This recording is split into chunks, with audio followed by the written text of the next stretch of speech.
As the worst of the pandemic is hopefully behind us, we're aware that it's left its mark on all of our communities and that the task of reimagining and rebuilding remains a challenging one.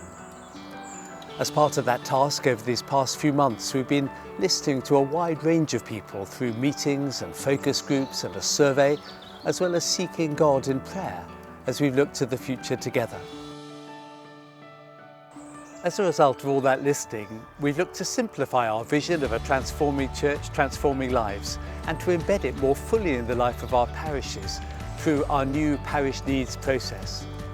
Boiling down those 12 diocesan goals, we've increasingly recognised that there are 3 key areas to which we need to give our best strategic attention: growing disciples, growing diversity, which for most churches includes growing younger, and growing community. And how inspiring to hear stories of how church and school leaders are beginning to plan and prepare and pray along just those lines. We started Connections, our weekly group for seniors. My vision was, and still is, to create a safe and welcoming community for seniors living in Claygate, where they can connect with each other and with the church, and to provide the opportunity to demonstrate and share the love of Jesus. We have used our vision of life in all its fullness to underpin our curriculum provision. As part of that, we strive to have a real life outcome and a community driver where our children can make a real life difference to those in need or to a cause that's close to their hearts.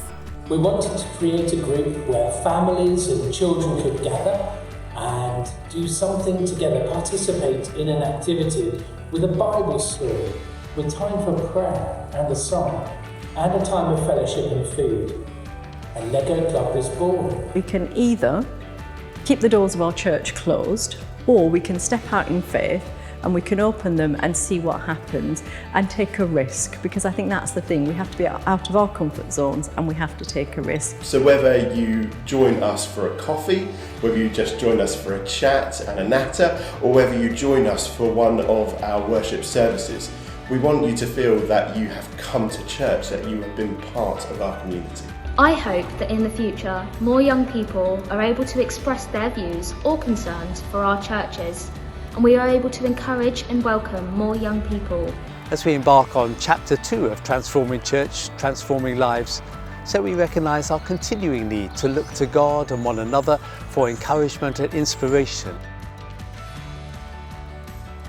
So thank you for all that you give to the life of our churches and schools and wider communities. And as we commit ourselves afresh to the vision of a transforming church, transforming lives,